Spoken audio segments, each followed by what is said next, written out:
498A bail matters in Supreme Court of India.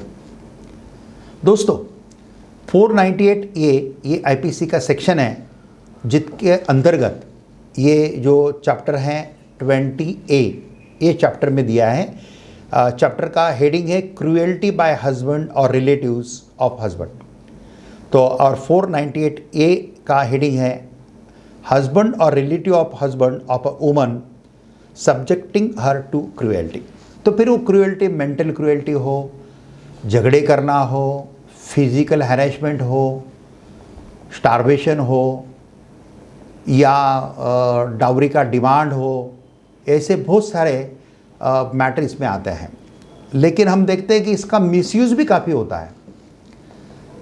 जब औरत को कुछ विषय नहीं मिलता है तो गलत तरीके से उसको कुछ गलत तरीके से आरोप किए जाते हैं और हस्बैंड के साथ साथ हस्बैंड के पिता को, हस्बैंड के माता को, हस्बैंड के बहन को, हस्बैंड के भाई को, सबको खींचा जाता है कोर्ट में और फिर सबका अरेस्ट का वारंट निकलता है।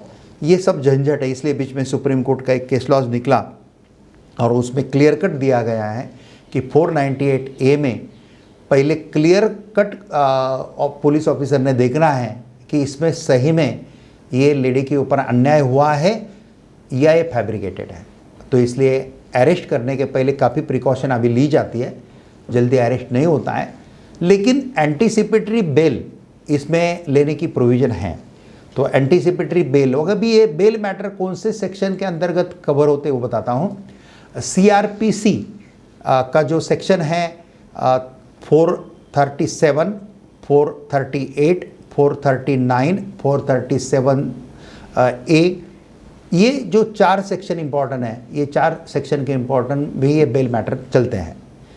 तो बेल मैटर में मेनली 2 कैटेगरी है। एक एंटीसिपेटरी बेल यानी कि अटक पूर्व जामीन, अटक पूर्व बेल लेना। अरेस्ट होने का आपको एंटीसिपेशन है, अंदाज़ा है, तो बेल मांग सकते हैं। तो अरेस्ट होने के पहले ही बेल मिल जाएगा तो फिर अरेस्ट नहीं होगा। दूसरा बेल का प्रकार रहता है कि अरेस्ट कर लिया है, बाद में बेल ले रहे हैं, ट्रायल चालू नहीं हुआ है। तो ट्रायल चालू नहीं हुआ है, अरेस्ट हुआ है, फिर बेल मांगना, ये भी एक बेल का प्रकार है। ये चारों सेक्शन इसको कवर करते हैं। चारों सेक्शन में क्या, कुछ सेक्शन इसको कवर करते हैं। और तीसरा जो है वो है आफ्टर कन्विक्शन। अगर कन्विक्शन हो गया तो अपीलेट कोर्ट में आगे जाने के लिए मीनवाइल बेल मांगने की प्रोविज़न है। तो ये सब चलता है। मेनली बेल जो लेना है वो आपके सेशन कोर्ट से लेना है। सेशन कोर्ट अगर नहीं देता है तो हाई कोर्ट में जाना है और हाई कोर्ट अगर डिनाई करता है तो हमारे सुप्रीम कोर्ट में आना है। हमारे सुप्रीम कोर्ट में आने तक बहुत उसका किस निकलता है, बहुत अच्छा उसका छानबीन होता है, सब होता है। लेकिन सुप्रीम कोर्ट के लॉयर भी कम नहीं है। Each and every supreme court lawyer is very studied. हर एक लॉयर बहुत अच्छी तरह से देखता है। खाली आपका चीटर के साथ पाला नहीं पड़ना चाहिए और सस्ते के चक्कर में कभी जाना नहीं। वो सस्ते पहले बताएंगे, बाद में बहुत सारे पैसे निकाल लेते हैं और काम भी अच्छा नहीं होता है। इसलिए रेपुटेड अच्छा लॉयर देख के ही अपने काम उसको देना चाहिए। तो वो अगर करते तो फिर प्रॉब्लम सुप्रीम कोर्ट में नहीं आएगा।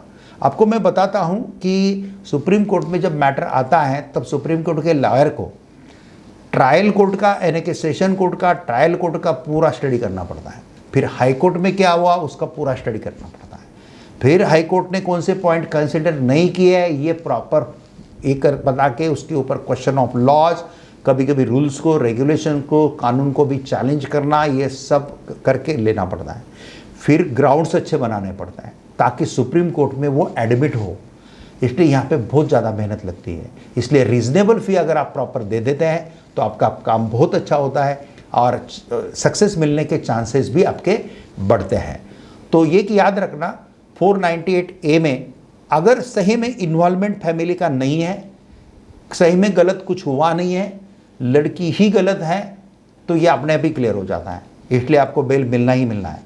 लेकिन अगर कुछ प्रॉब्लम आते हैं तो उसको आप टॉक करके, एक दूसरे के साथ बात करके, कॉम्प्रोमाइज़ करके भी ये प्रॉब्लम सॉल्व कर सकते हैं।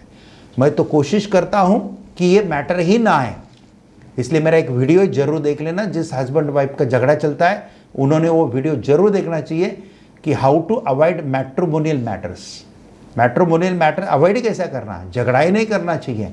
ओके, अगर आप महाराष्ट्र में रहते हैं तो मेरी वाइफ एडवोकेट शोभा सोमानी के सेपरेट चैनल है, हर चैनल इज एडवोकेट शोभा सोमानी, इसी नाम से चैनल है वीडियो का, वो देख लीजिए। उसमें वो फैमिली कोर्ट में जाने की ज़रूरत ही नहीं पड़नी चाहिए, इस एंगल से कैसा काउंसलिंग होता है, किस एंगल से मेंटल प्रिपरेशन होता है, ताकि ये झगड़े ना हो। आपका जो हस्बैंड वाइफ का रिलेशन है वो रिलेशन प्रॉपर मेंटेन रहे और आपको ना ट्रायल कोर्ट जाने की ज़रूरत पड़े, ना हाई कोर्ट और ना सुप्रीम कोर्ट। बस ये शुभकामनाएं आपको देता हूँ, यहाँ पे रुकता हूँ। जय Hind, Vande Mataram, thank you very much.